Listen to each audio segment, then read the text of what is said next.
The missing girl, Summer Thompson, 7, from Orange Park, Florida, for disappearance and death, subsequent find in the garbage dump.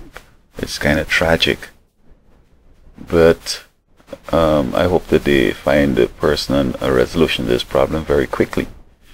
But I can't help not associating hers with the little Sandra Cantu from Tracy, California.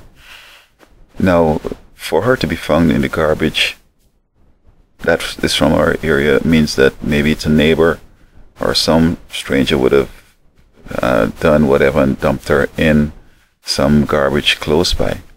Now, I don't think they dumped her from a home. Perhaps maybe it's in some industrial area where you use those dumpsters. Because in Florida, unlike California, each garbage bin is taken by an individual and emptied in the hopper, and then later on they compact it in. And I'm sure that they watch in to see as they're dumping, so that they would have seen the body as it dumped.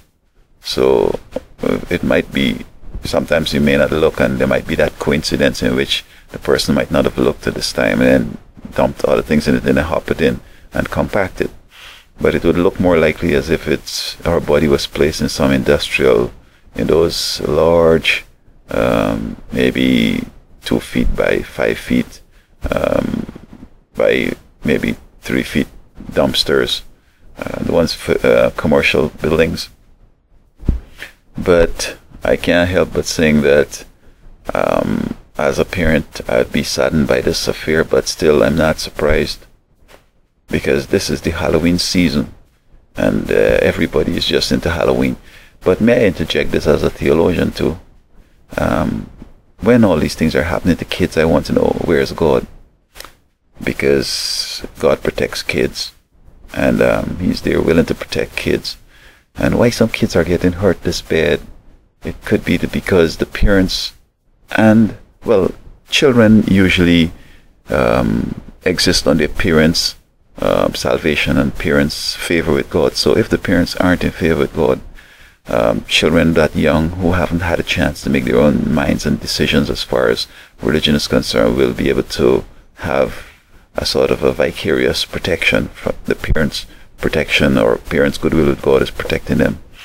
But these kids are wrapped up into this Halloween voodoo, and it's the parents usually who introduce them to it, so that the parents would also be in the voodoo, and it means that they're going to be outside of God's domain.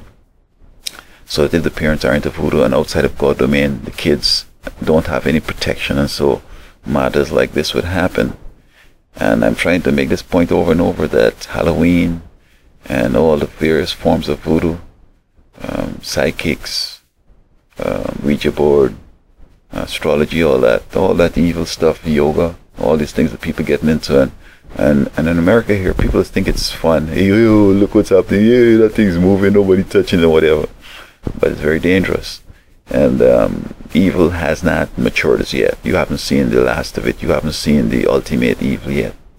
So we don't need to brace ourselves with it. All we need to do is leave the evil alone. This country does not have a history like other parts of the world, like maybe Asia and Africa, where they have centuries of evil. With this something new that's coming on, so it's not so much entrenched, and we could move away without serious catastrophe or serious repercussions. Because places like Haiti and other places where they've been in this thing for a long time, it's hard. If they try that, leaving it, it's going to tear up the place.